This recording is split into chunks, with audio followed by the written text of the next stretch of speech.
Tidak perlu orang itu harus menjadi korban terlebih dahulu untuk bisa melakukan pembelaan.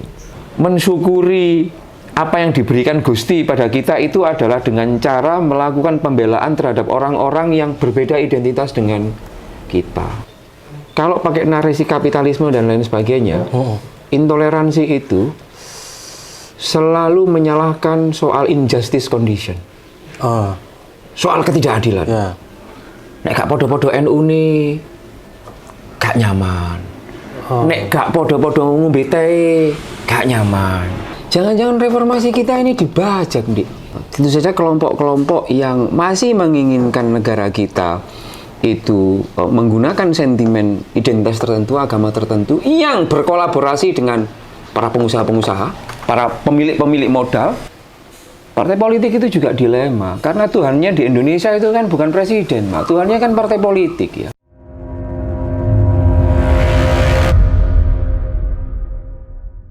Kali ini saya akan ngobrol dengan teman lama saya ini, Gus Aan Ansori. Iya, sangat lama sekali itu. Tilang tahun, Di. Tapi dulu sering kita kerja bareng ya. Betul, betul. Beberapa advokasi kasus pelanggaran HAM berat gitu. Betul. Kita bersama-sama mulai kasus 65 dan lain-lain. Betul. Gus Aan ini alumni Tebu Ireng. Iya, aku ngambil S2 ahwalusasiah, Dik. Udah selesai. Oh, sudah selesai. Ahwalusasiah itu hukum keluarga Islam gitu. Kalau di sana ada hukum keluarga Kristen, wis tak ambil wisan. Di Tebu Ireng juga? Di Tebu Ireng. Oh iya. Teman-teman, Gus Aan ini sangat populer gitu sebagai aktivis pembela kebebasan beragama yang banyak peristiwa yang konflik berbasis agama gitu. Nanti beliau akan cerita banyak soal aktivitasnya itu yang dia masuk di situ gitu. Bahkan di arena yang paling sensitif pun dia tidak ciut nyalinya. Begitulah.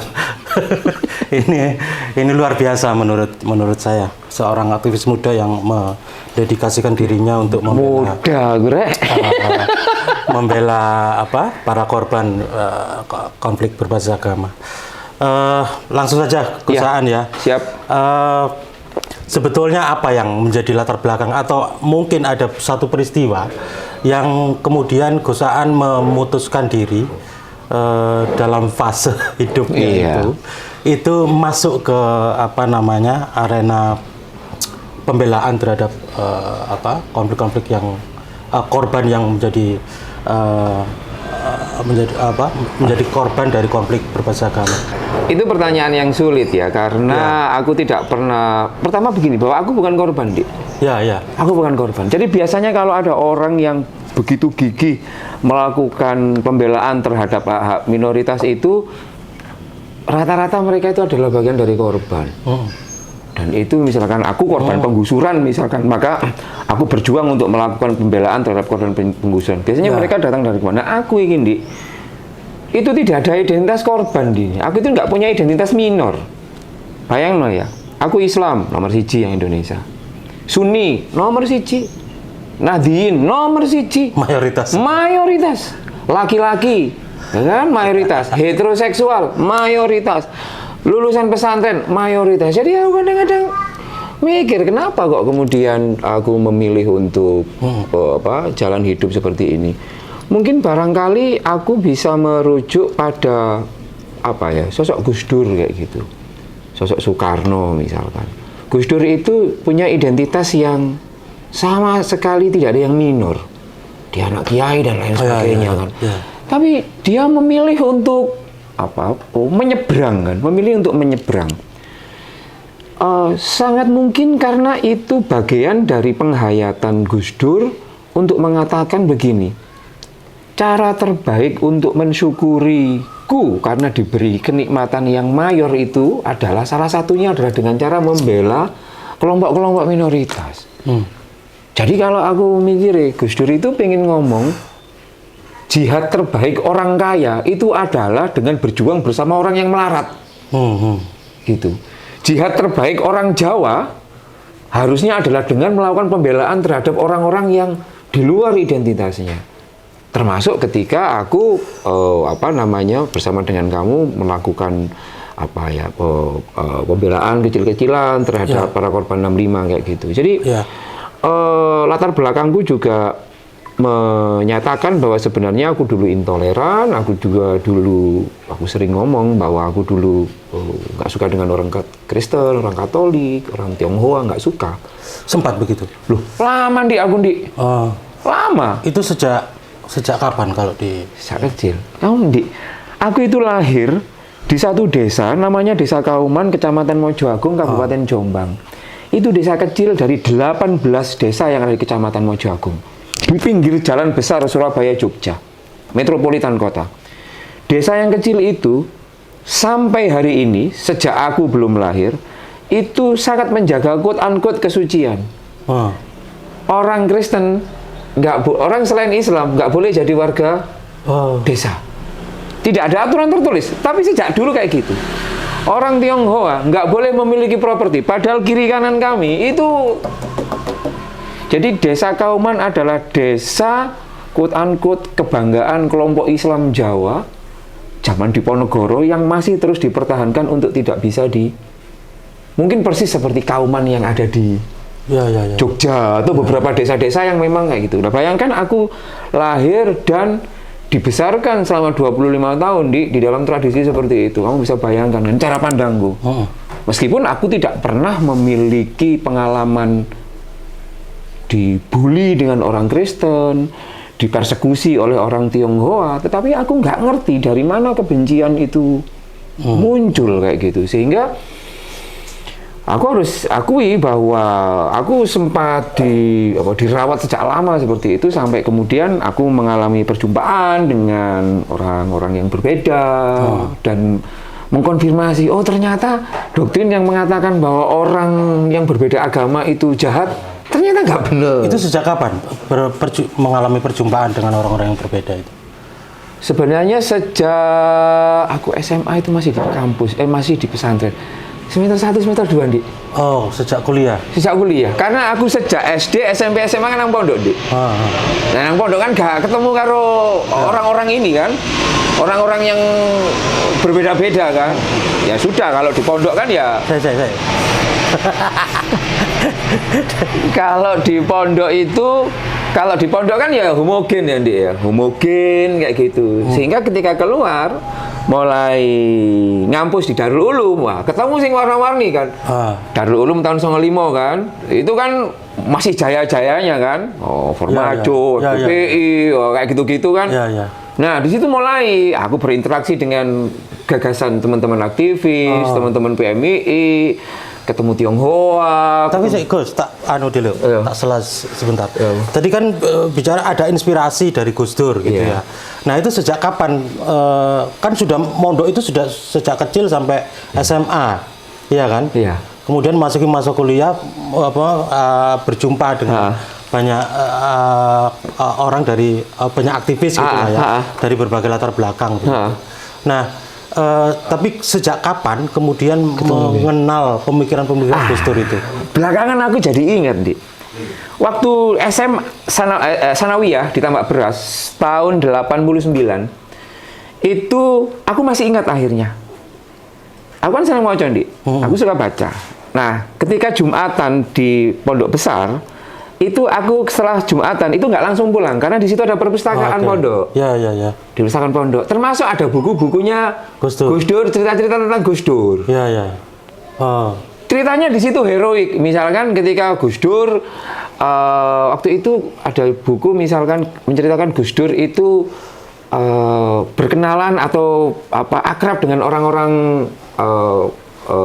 Kristen, orang-orang Katolik, Tionghoa dan lain sebagainya. Nah, sebagai orang dari tradisi Sunni, sosok seperti Gus Dur ini aneh karena tidak banyak kiai-kiaiku itu tidak melakukan hal seperti Gus Dur. Jadi ketika ada orang cucunya Hadratus Syekh misalnya, cucunya Hasyim Asy'ari yang sangat dihormati Hasyim Asy'ari, tapi dia aneh. Nah, di benak aku itu ngene, jancuk ini keren nih aku bilang, keren nih. Jadi di situ aku membayangkan kok aneh wong iki, kok gak koyo Gus-Gus liyane, kok gak seperti kiai-kiai yang lain. Itu perjumpaan pertama. Habis itu kan akses, aku juga pernah ketemu Gus Dur, kemudian buku-buku juga terbatas tahun 80-an kan, belum ada e-book dan lain sebagainya. Jadi setelah itu memori itu terekam, habis itu hilang. Aku disibukkan dengan yang lain. Nah, belakangan ketika di PMI tahun 94, 95 itu ketemu orang PMI kan. Nah, di sana ikut PMI. Loh, aku ini pengurus cabang loh. Loh ya apa kamu ini? Aku itu apa tahun 2000 kan. Wow, tahun 2000 Andi Sutomo dulu. Ada nama Andi Sutomo itu sekarang di partai itu yang memapabai diriku gitu. Nah, di situ kan tahun gitu PMI itu sangat mengidolakan sosok yang aneh-aneh seperti Gus Dur itu. Itu sebabnya kan 90-an itu. 90-an itu kan tidak hanya teman-teman PMI, teman-teman yang lain yang Islam yang mencari mencari sosok ideal orang Islam yang pemikiran alternatif kayak gitu. Nah, akhirnya keseret gitu sehingga ketika misalkan ibuku mengatakan jangan dekat-dekat sama orang Kristen dan lain sebagainya, aku bilang nggak apa-apa, Gus Dur ngono. Jadi itu nggak apa-apa kok. Katanya Gus Dur loh, itu kan Gus Dur, kamu kan bukan Gus Dur gitu kan ya wis kayak gitu. Nah di situ kemudian aku mulai melakukan berkenalan dengan itu sehingga per hari ini aku ingin mengatakan seperti ini, tidak perlu orang itu harus menjadi korban terlebih dahulu untuk bisa melakukan pembelaan. Bahwa cara terbaik seseorang itu untuk mensyukuri kira-kira kan kalau bahasa teologisnya ya, mensyukuri apa yang diberikan Gusti pada kita itu adalah dengan cara melakukan pembelaan terhadap orang-orang yang berbeda identitas dengan kita. Gus Dur misalkan, yang dibela tidak hanya NU, tapi orang-orang di luar NU, orang-orang Ahmadiyah, orang-orang Syiah, sama lah kayak gagasan-gagasannya Pak Karno dan lain sebagainya. Bagi saya, ketika aku membaca biografinya Pak Karno dan lain sebagainya, menurutku sangat sulit untuk mengatakan Gus Dur tidak terinspirasi oleh orang-orang seperti Soekarno itu sendiri. Itu sini, jadi doa yang nak diceritakan. Oke, tapi aku mau tertarik soal Aan yang kemudian sebetulnya terbuka wawasannya soal demokrasi, toleransi segala macam itu pertama kali dari membaca pikiran-pikiran Gus Dur ya sejak SMA itu. Iya. SMP Gundi. Sejak SMP kan. Tapi kemudian sempat jeda terus kemudian nggak bersentuhan lagi, nyari-nyari. Oh ini Gus Dur masuk kuliah baru kemudian lagi gitu. Iya. Ini relevan sekali sekarang. Relevan sekali begitu. Nah, aku mau masuk ke soal sekarang soal gagasan toleransi dalam konteks pikiran demokratisasi dari Gus Dur itu ya. Nah, menurutmu yang sekarang sangat aktif dalam mengembangkan gagasan-gagasan toleransi melawan kekerasan yang berbasis agama dan sebagainya itu, sebetulnya akar intoleransi itu sumbernya di mana? Kalau mau ditelisik, Dua. Kalau pakai narasi kapitalisme dan lain sebagainya, intoleransi itu selalu menyalahkan soal injustice condition, soal ketidakadilan. Dirimu kan podo-podo kiri nih belajar Marx dan lain sebagainya. Terorisme berbasis agama itu topangan utamanya dua. Pertama adalah perasaan keterancaman, perasaan bahwa dunia ini tidak adil, terutama dunia ini tidak adil, dianggap tidak adil oleh, kalau dalam konteks Indonesia, oleh kelompok-kelompok banyak teman-teman yang Muslim. Tidak adil karena apa? Mereka akan menggunakan data-data. Lihat perekonomian kita. Itu bukan dikuasai oleh Minna, tapi Minhum. Jadi kami punya kode. Minna itu kita, Minhum itu mereka. Lihat itu. Mereka akan memberikan data-data persis seperti bagaimana kita melakukan assessment dalam perspektif Marsian itu, perspektif kelas. Jadi ternyata kekuasaan kue ekonomi yang 80-90% ini hanya dikuasai oleh segelintir orang yang itu akhirnya dibelokin. Bukan Jawa. Aksesnya ekonomi politik. Akhirnya politik. Gitu. Sehingga ini menjadi sesuatu yang sangat kuat mengakar. Tetapi yang tidak boleh dilupakan adalah berarti orang itu kan akan menjadi toleran kalau kualitas hidupnya naik. Kan kayak gitu. Ya, kalau misalkan dia sudah kaya, harusnya dia nggak intoleran. Stratanya, kan? Iya, naik. Tapi ternyata per hari ini kan tidak. Ya, ya. Banyak orang yang gajinya double digit, ternyata ketika melihat orang yang berbeda agama, berbeda etnis, terutama Tionghoa, itu juga malah itu. Artinya apa? Tesis yang mengatakan bahwa kemiskinan itu menjadi satu-satunya faktor mendorong orang berbuat intoleran itu tidak lagi valid, tidak jadi satu-satunya. Nggak cukup. Maka yang kedua menurutku adalah soal cara pandang terhadap identitas itu, Ndik.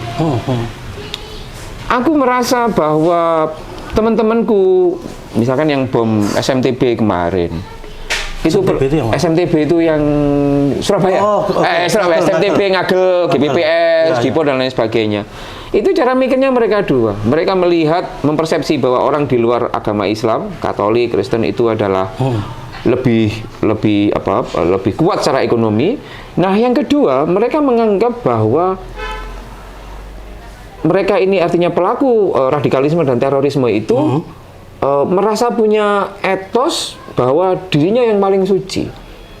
Kayak gitu. Dia melihat, para pelaku ini, kelompok-kelompok teroris itu melihat bahwa dirinya yang paling murni, yang paling suci, dan melihat orang lain itu kemudian menjadi lebih rendah. Jadi ada faktor, menurutku ada faktor psikologis yang itu dipicu dari penanaman nilai. Dan yang kedua itu adalah ia mencari pembenaran dari aspek sosial ekonomi. Ya. Jadi dua hal itu yang menurutku menjadi kunci utama itu. Sehingga misalkan kalau aku boleh berpandangan, maka sebenarnya dua faktor tadi soal aku menyebutnya sebagai beragama secara bias, beragama yang mengatakan dirinya yang paling benar, terobsesi menjadi yang paling suci, terobsesi menjadi yang paling murni. Di satu sisi ada faktor keterancaman itu sendiri, baik soal ekonomi maupun soal politik. Ini yang sampai saat ini aku masih mengamini itu. Sampai saat ini aku masih mengamini itu. Nah, masih mengamini terkait dengan dua faktor itu sendiri. Jadi penyelesaiannya menurutku adalah penyelesaian secara dogmatis, dan yang kedua tentu saja harus dibarengi dengan penyelesaian soal bagaimana mengubah dari injustice itu menjadi justice itu sendiri. Ya.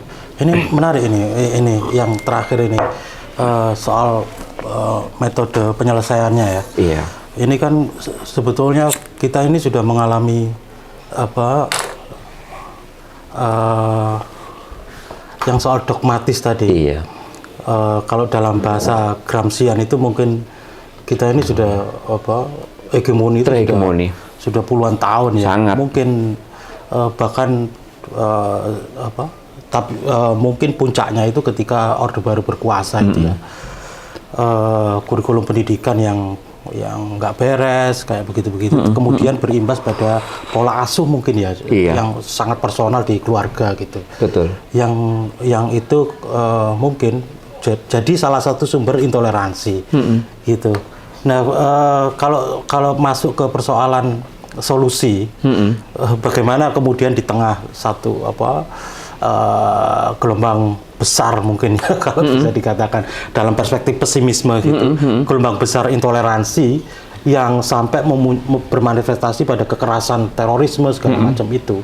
Menurut Gus Aan itu bagaimana memperjuangkan gagasan pluralisme di tengah kepungan intoleransi dan kekerasan yang berbasis agama itu? Ini nih, awan agak lama ya di isu ini ya, sehingga aku memperlakukan gelombang wabah intoleransi ini menggunakan pendekatan COVID, Dik. Oke. Ya, anggap saja orang-orang yang kamu sebut terorisme ngebom itu adalah orang-orang yang sudah positif COVID yang parah, sekali mati lah. Jadi ada 4 level di sini. 4 level yang ada di sini. Positif COVID sangat parah, ngebom. Positif COVID yang dia sehat, suspek COVID, sama negatif COVID. Kayak gitu. Ini kelompok radikal, kelompok terorisme itu sendiri. Ini kelompok konservatif di Islam. Ini kelompok moderat, ini kelompok progresif. Kayak gitu. Jadi kalau kita tidak mulai melakukan pemetaan seperti ini dalam isu pluralisme, kita nanti akan bingung, orang ini sudah sampai pada level apa. Kalau misalkan orang yang negatif COVID, yang positif COVID sangat, yang teroris seperti ini mau dilompat progresif, lompat nggak bisa kelas akselerasi. Iya harus di sini, di sini, di sini. Ada proses pentahapan gitu. Kalau aku proses pentahapan, jumlah yang ngebom itu cuma 1% saja nih dari kelompok Islam. Mungkin nggak ada. Nggak ada 1%. Yang komitmen untuk ngebom ya orang-orang seperti Amrozi itu nggak ada 1%. Misalkan data terakhir yang aku tahu jumlah orang Indonesia itu 235 juta. Ya. 1%-nya kan mungkin kira-kira 2 jutaan. Nggak ada orang 2 juta yang siap ngebom, itu nggak ada. Yang paling banyak itu konservatif.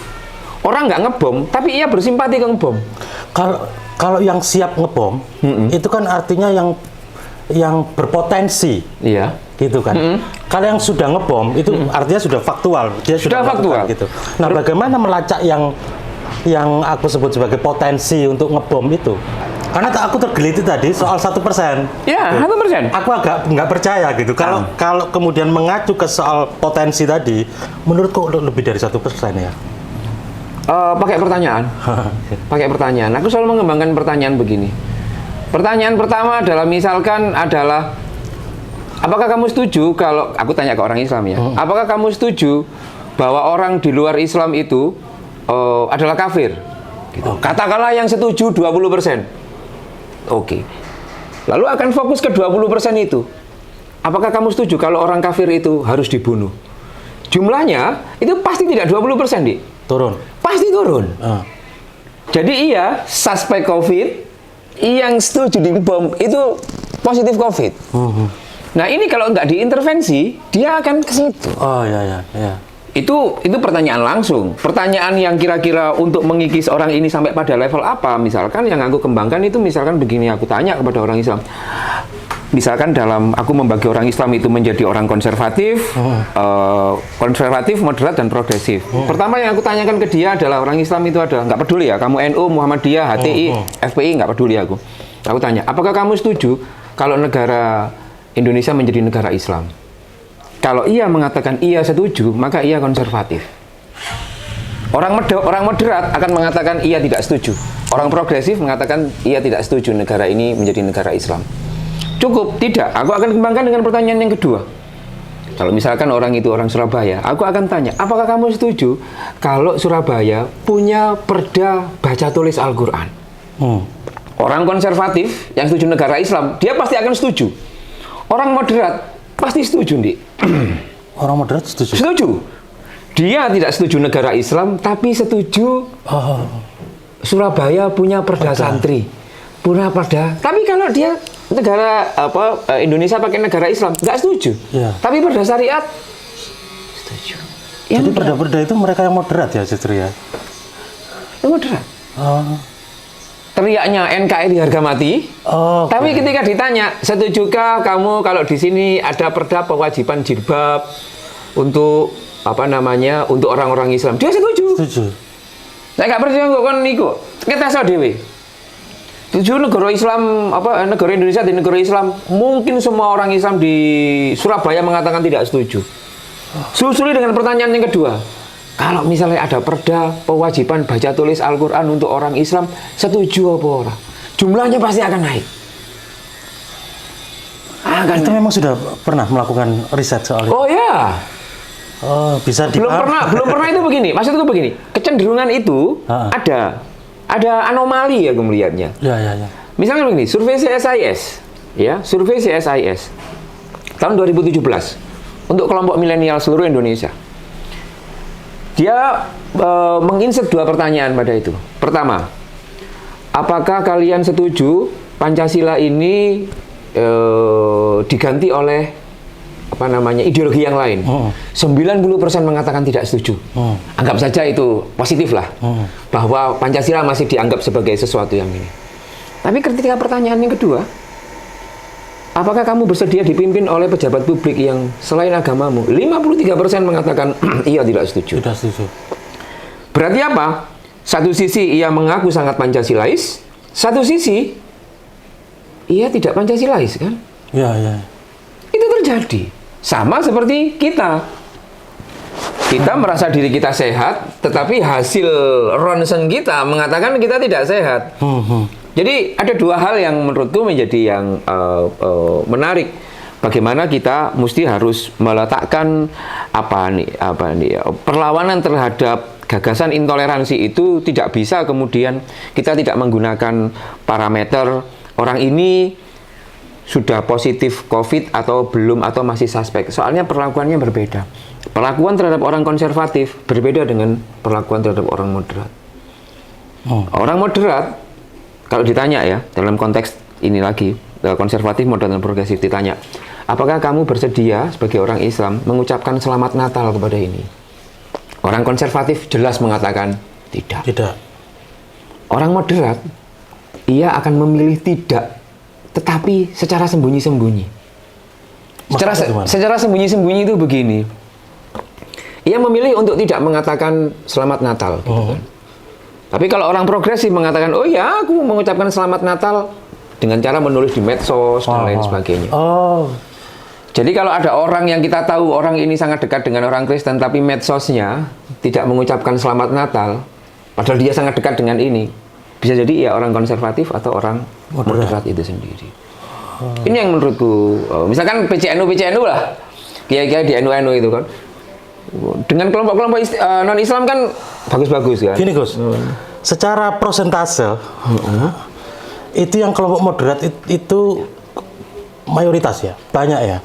Aku ingin mengatakan moderat dan konservatif itu lebih dari 55%. Yang progresif cuman 20%. Yang progresif itu aktif menyuarakan gagasannya ya. Cuma 10 lah. Kalau di Islam itu, kalau setauku ya, nggak tahu tempat lain ya, kalau Gus Durian lah. Ya. Cirinya orang progresif itu gampang, Dik. Cirinya orang progresif, orang Islam progresif itu gampang. Nek Natalan, dia tidak hanya mengucapkan selamat Natal, tapi DE nyari gereja untuk bisa diundang. Itu progresif. Iya. Tantangannya itu berarti kan bagaimana memperebutkan yang moderat ini supaya digeser ke progresif. Iya, gitu. Itu tantangan besar dari gerakan pluralisme itu. Iya. Gitu kan? Karena bagaimanapun ini soal jumlah ya. Soal ceruk ini. Soal kuantitas gitu. Soal kuantitas. Karena memperjuangkan gagasan itu nggak bisa hanya diperjuangkan oleh segelintir orang gitu. Kemenangan gagasan itu ya gagasan yang dipeluk oleh banyak orang gitu kan. Kayak begitu. Nah, itu menurutku tantangan yang cukup berat gitu. Iya, sebab kalau nggak segera digeser ke sini, maka dia bisa jadi akan turun kelas. Dia ke konservatif itu sendiri dong. Iya. Dan itu terjadi. Nah, sementara di dalam kelompok mayoritas sendiri, ya Islam lah katakanlah ya, Islam itu yang aku nggak ngerti, aku bisa keliru. Tapi menurutku ini juga nggak solid gitu dalam memperjuangkan gagasan pluralisme itu. Misalnya ada perilaku menyesatkan. Iya. Padahal agama yang dipeluk sama Islam gitu. Tetapi kalau ada pikiran-pikiran alternatif gitu cenderung kemudian itu kan aliran yang sesat kayak begitu. Itu kan terjadi di mana-mana. Iya. Mungkin sampai hari ini ya kurang banyak mengikuti. Tapi yang terakhir aku ikuti betul itu kan kasus Sampang itu. Gitu. Tapi mungkin Gusaan yang update gitu banyak. Mungkin masih terjadi sampai hari ini gitu. Nah, itu sebetulnya problem pokoknya apa di antara kelompok Islam di Indonesia ini kok masih terjadi saling menyesatkan begitu? Problemnya itu pertama tentu bukan soal ekonomi ya. Problemnya aku masuk ke sandaran yang kedua. Kalau kata Profesor Alir Herianto itu, obsesi untuk menjadi yang paling suci. Mungkin ini agak melangit ya, tapi memang seperti itu. Nek gak podo-podo NU nih, gak nyaman. Nek gak podo-podo ngombe teh, gak nyaman. Kalau tidak sama-sama, aku PMI, gak sama-sama PMI-nya, gak nyaman. Karena kalau kita mau jujur itu kan, setiap organisasi, setiap identitas yang kita mau letakkan pada diri kita, itu kan selalu mengajarkan kita untuk bias nih. Bias itu adalah keyakinan dalam diri seseorang yang menganggap bahwa identitas tertentu lebih unggul ketimbang identitas yang lain. Iya, ya. Mbuh itu soal agama, mbuh itu soal afiliasi politik, mbuh itu soal preferensi mobil dan lain sebagainya. Kita dididik untuk memuja bahwa identitas kita ini yang paling unggul. Itu dalam istilah lain mungkin fanatisme itu ya? Fanatisme itu sendiri. Nah sekarang bayangkan misalnya aku ya, wong NU ya, dididik bahwa NU lah Nahdina yang paling unggul. Paling? Ya paling sih Pak. Ya. Bukan unggul loh, paling loh. Kalau unggul misalkan itu kita masih menganggap orang lain juga bisa unggul. Tapi kalau sudah ada kata paling, itu bermasalah. Sehingga apa?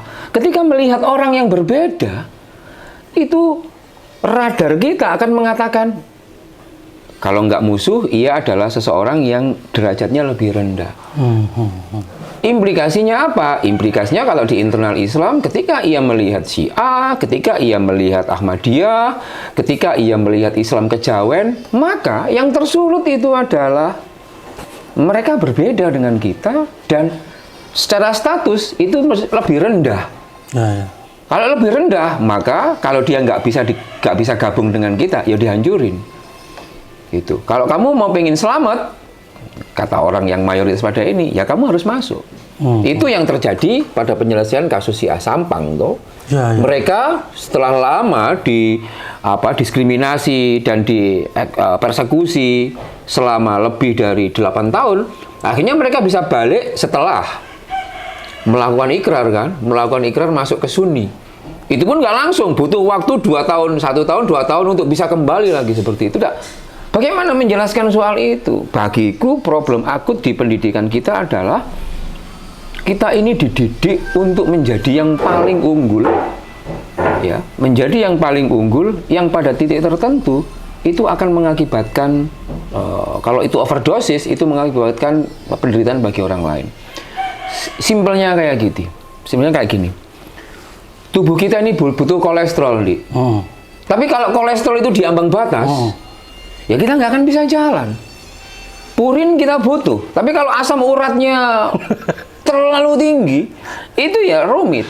Sama beragama, itu kita butuh sebagai panduan hidup.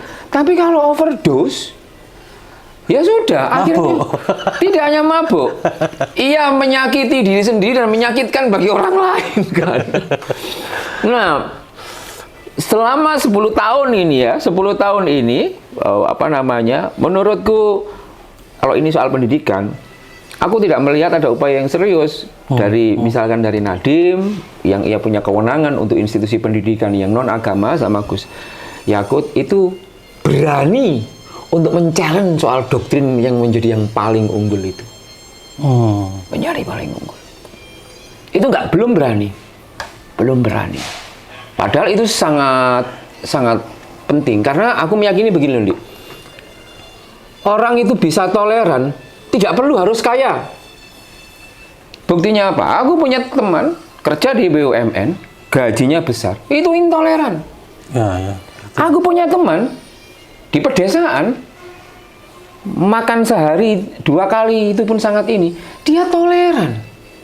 Akhirnya kan gini, bahwa pendekatan ekonomi yang mengatakan bahwa disparitas ekonomi itu mempengaruhi, tapi tidak bisa selamanya.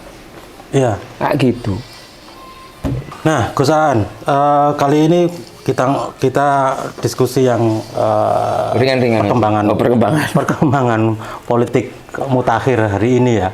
Sebetulnya juga nggak unik hari ini, tapi mungkin kalau bisa ditarik itu mulai misalnya dalam konteks politik elektoral itu pilkada DKI Iya, itu kan isu agama itu jadikan semacam komoditas politik gitu untuk menarik dukungan kelompok tertentu gitu. Itu yang kemudian mengeras, menajam dan menimbulkan konflik horizontal gitu di mana-mana, yang kemudian itu dilanjutkan pada pilpres. Iya. Setelah pilkada DKI, kemudian pilpres tahun 2014 itu, 2019 juga masih, dan kita mengkhawatirkan pilihan presiden yang akan datang tahun 2024 itu akan juga memakai isu agama itu sebagai barang dagangan untuk menarik suara kelompok Islam, khususnya Islam ya.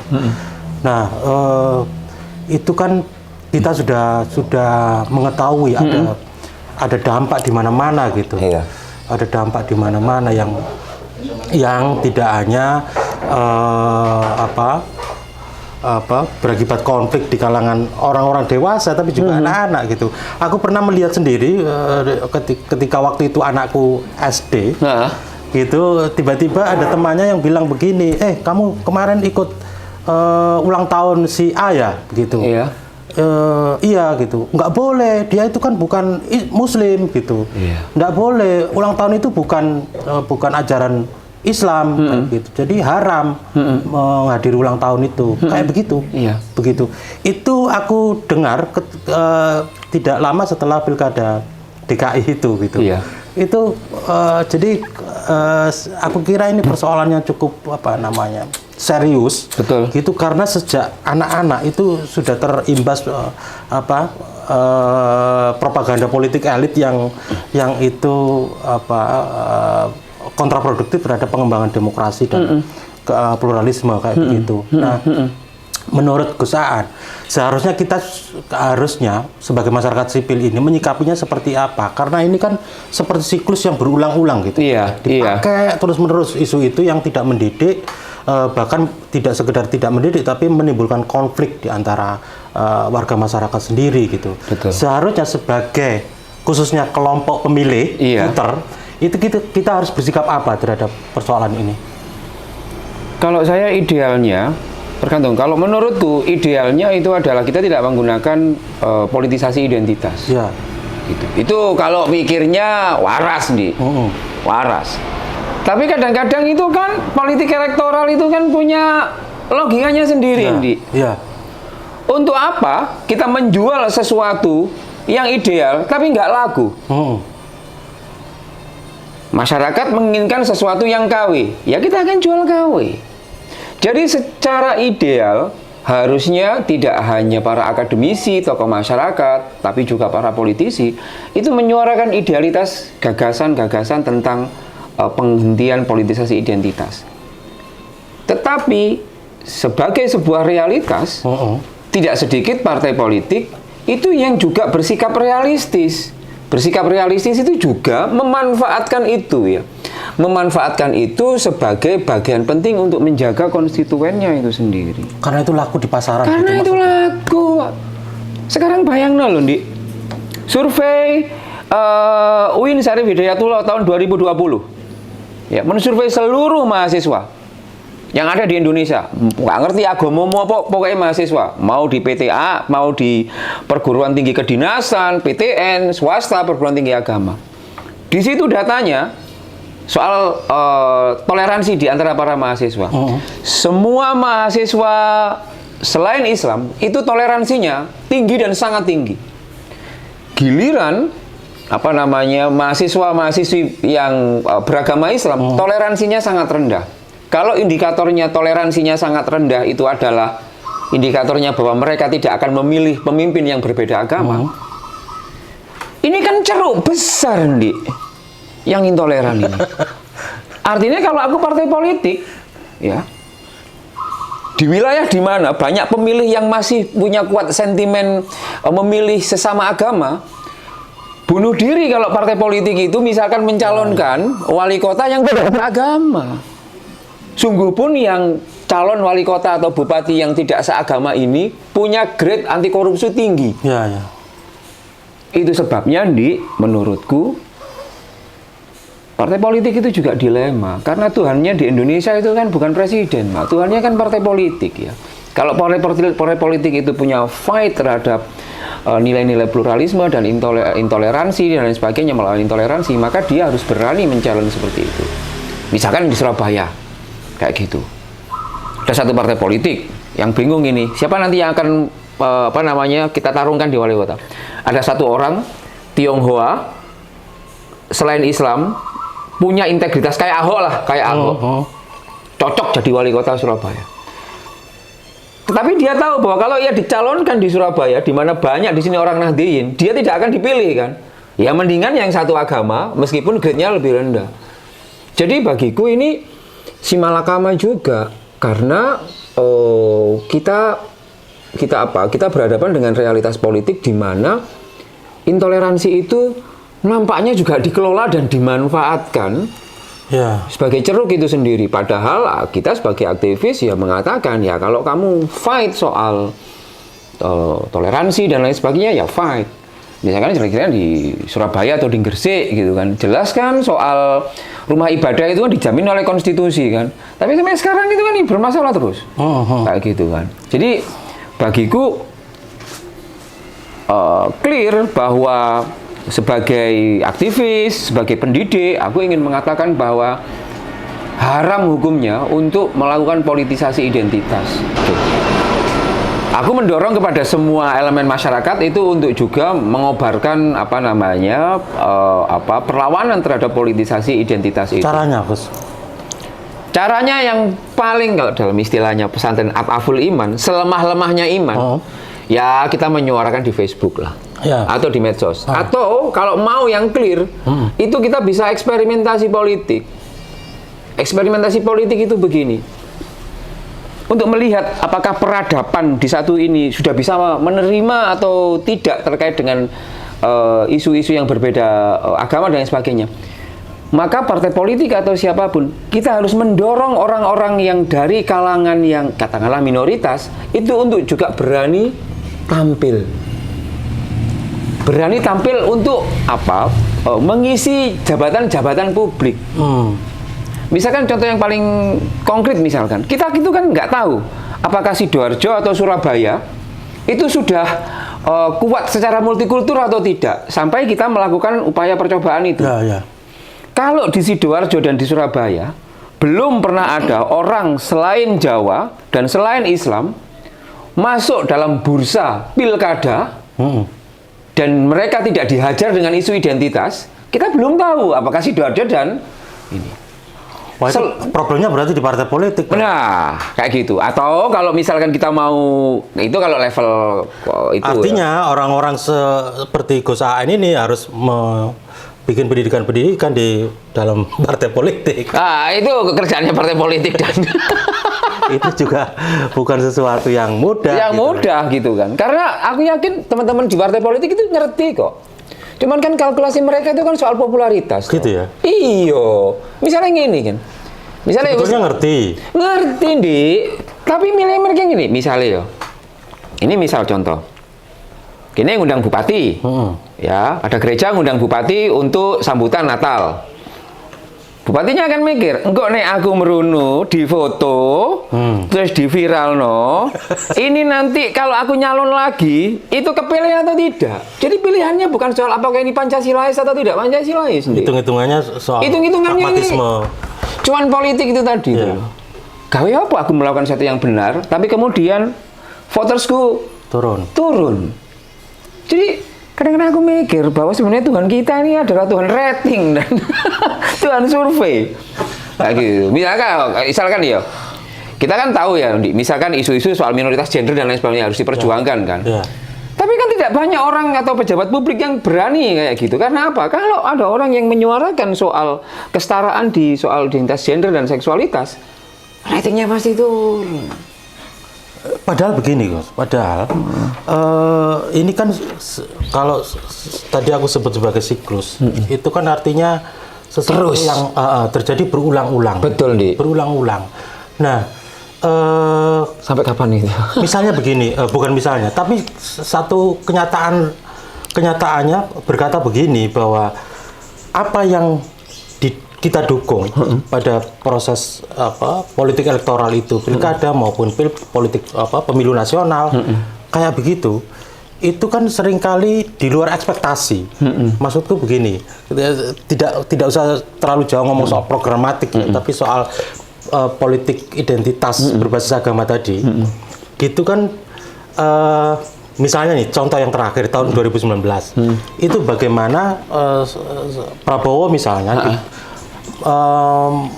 memakai narasi isu identitas, narasi isu identitas itu yang kemudian berbondong-bondong kalangan Muslim, itu seolah-olah ini pilihan tepat bagi orang Muslim, itu kan.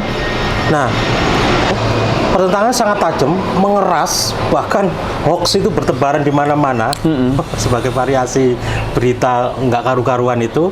Nah, tapi yang terjadi kemudian, ya Jokowi naik menjadi presiden, Prabowo juga ikut. Kemudian mereka melakukan politik konsesi, transaksi, gitu. Jadi Prabowo masuk ke dalam kabinet begitu. Iya. Nah, itu artinya apa yang di dalam benak para voter yang mengidentifikasi sebagai oke, ini pilihanku karena tepat, ini wakil dari representasi dari suara Islam gitu, ya. Itu tiba-tiba ketika Prabowo menjadi menterinya Jokowi, itu kan membuyarkan sebetulnya ya, membuyarkan seluruh apa yang ada di benak para voter yang memakai politik identitas itu, gitu. Nah, itu kan pelajaran sebetulnya, sama persis seperti pilkada di berbagai tempat yang itu juga terjadi seperti itu, gitu. Ada transaksi, ada konsesi segala macam. Artinya itu yang nyambung tadi bahwa logika politik elit itu berbeda dengan logika politik massa. Betul. Iya betul. Kan? Nah, tapi mengapa di masyarakat kita, yang aku khawatirkan ini pada pemilu selanjutnya akan berulang begitu terus. Ini dipakai lagi sebagai komoditas politik soal mengpolitisasi agama itu, tapi masyarakat juga masih mengikuti itu gitu. Itu kan sebagai aktivis pembela keberagaman seperti Gus Aan itu melihat fenomena itu seperti apa. Jadi concernku sekarang ke masyarakat saja. Bagaimana kemudian mengubah mindset yang begitu mudah ditipu oleh para elit politik itu?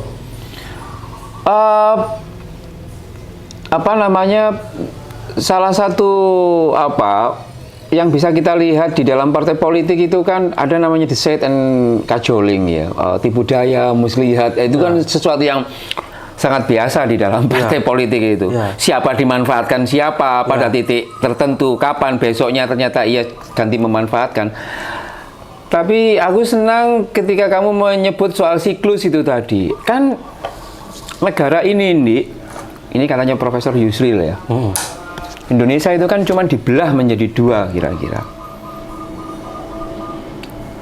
Kelompok yang masih terobsesi untuk mengaktifkan lagi Piagam Jakarta. Nah, kira-kira seperti itu. Kelompok para Islamis lah yang terobsesi untuk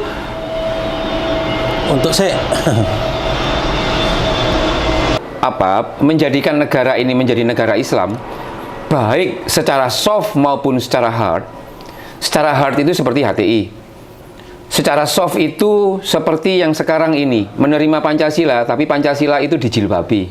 Jadi ia menggunakan Pancasila, tetap mengamini Pancasila, tapi di model Pancasila yang bersyariat itu. Sama kelompok nasionalis, kelompok yang tidak setuju Piagam Jakarta itu.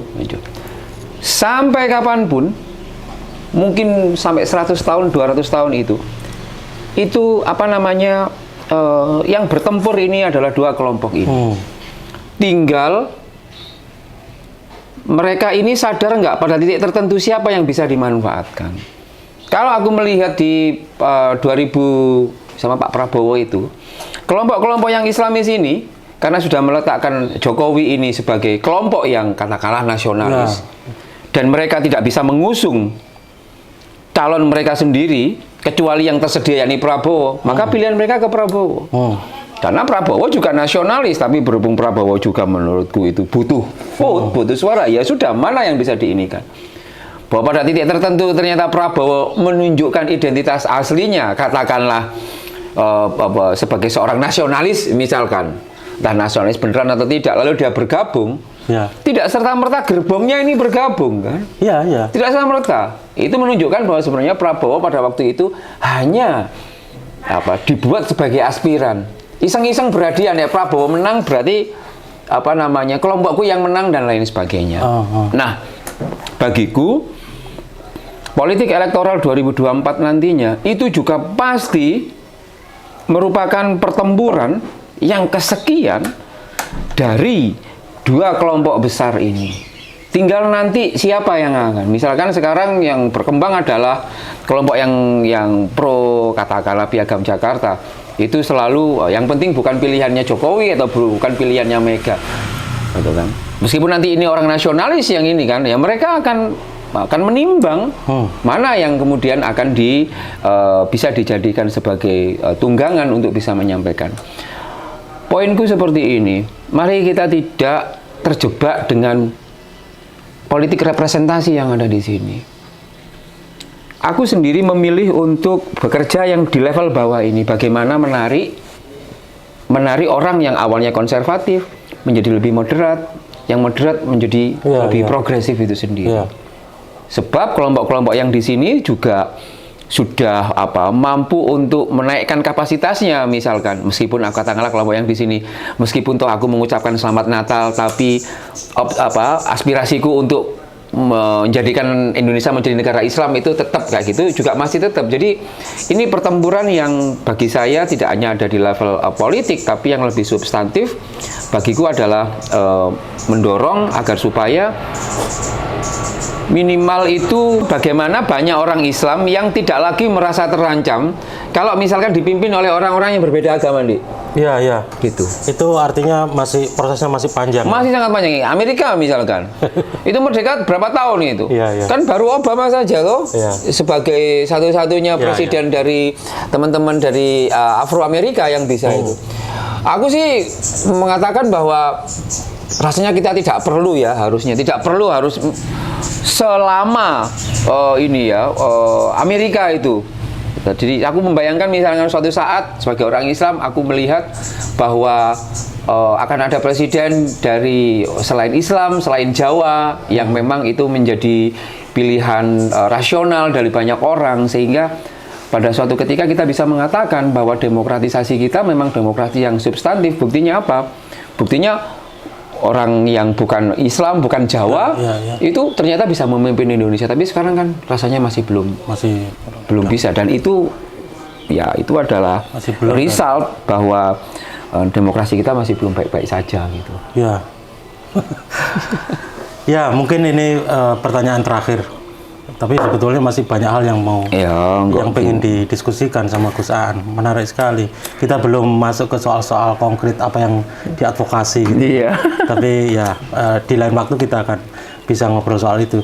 Yang terakhir Gus Aan, sebagai refleksi ini sebagai refleksi ini kan kita sudah memasuki 25 tahun hidup di masa 25 tahun di masa pasca Orde Baru, pasca otoritarianisme Soeharto. Nah, kita menikmati sekarang era demokrasi yang menurut Gus Aan belum substansial itu. Nah, apa yang bisa dikatakan sebagai refleksi dari Gus Aan khususnya tentang kehidupan demokrasi kita, toleransi, pluralisme dan sebagainya itu selama 25 tahun kita hidup di masa pasca Orde Baru ini? Aku dulu membayangkan kita harusnya cuma butuh waktu 10 tahun, maksimal 12 tahun lah. Sejak 98 itu. Sehingga kita bisa langsung dalam pikiran kita perkawinan beda agama itu sesuatu yang bisa kita nikmati. Teman-teman minoritas gender dan seksual itu bisa merayakan demokrasi. Orang tidak lagi disegregasi atas nama etnisitas gitu. Aku dulu bayangkan, ini diratakan kira-kira 12 tahun gitu kan. Nanti 12 tahun, 15 tahun itu kita sudah karena enaknya gitu loh, tinggal enaknya. Tapi ternyata sudah selama tahun. Selama tahun. Akhirnya aku mengatakan bahwa sebenarnya jangan-jangan reformasi kita ini dibajak, Dik. Dibajak oleh kelompok-kelompok, ya tentu saja kelompok-kelompok yang masih menginginkan negara kita itu menggunakan sentimen identitas tertentu, agama tertentu yang berkolaborasi dengan para pengusaha-pengusaha, para pemilik-pemilik modal, ya, para pemilik-pemilik modal untuk melanggengkan itu. Sehingga refleksiku bahwa kalau reformasi itu mengidealkan hidup kita itu adalah keadilan sosial bagi seluruh rakyat Indonesia, itu ternyata kita pada titik tertentu memang sudah mengarah ke sana, tapi di banyak titik yang lain kita agak melenceng dari GPS yang ada di situ. Sehingga sebenarnya ini merupakan alarm lampu kuning, lampu merah bagi teman-teman aktivis, teman-teman tokoh-tokoh lintas agama untuk kembali sadar dan melihat ulang sebenarnya orang-orang teman-teman kita yang meninggal pada waktu reformasi dan banyak darah dan air mata yang dikucurkan itu, kita kembali lagi ke esensi di situ. Jangan sampai kematian mereka, penderitaan mereka itu sia-sia gitu. Jadi saya rasa bangsa ini memiliki tugas yang lebih berat untuk mengembalikan marwah reformasi itu menuju kembali ke marwahnya itu sendiri gitu kan, di tengah menguatnya politik identitas itu sendiri. Kita nggak perlu menyesali, pasti ada pasti ada hikmah di balik ini, dan pilihannya kepada kita, apakah kita mau terus meratap atau kemudian ya sudah kita bangkit melawan dan menggelorakan lagi perjuangan agar supaya marwah reformasi kembali lagi kita perjuangkan kayak gitu. Ya, perlu digarisbawahi ini yang terakhir menarik sekali nih Gus Aan bilang bahwa ya sebetulnya sekarang ini atau 25 tahun ini kita pasca Soeharto ini, kita sebetulnya tidak sedang baik-baik saja. Tidak sedang baik-baik. Nah, maka itu banyak hal yang terjadi yang itu sebetulnya melenceng dari GPS reformasi. Iya. Nah, sangat diperlukan kemudian melakukan refleksi apa yang sebetulnya nilai-nilai dan cita-cita yang kita perjuangkan dulu, yang memuncak pada tahun 98 itu, kita noleh kembali ke situ. Iya. Duduk sejenak, memikirkan kembali, kemudian merefleksikan dan mencari apa yang bisa kita perbuat hari ini. Iya. Iya. Kurang lebih seperti itu mungkin ya. Iya. Teman-teman, kita cukupkan perbincangan saya dengan Gus Aan. Lain kali mungkin bisa disambung lagi karena sebetulnya masih banyak hal yang perlu dikulik dari apa yang sudah dikerjakan Gus Aan supaya bisa menjadi inspirasi bagi kita semua. Terima kasih. Kita akan ketemu lagi di lain kesempatan dan dengan tema dan narasumber yang lain. Ya. Terima kasih. Salam solidaritas.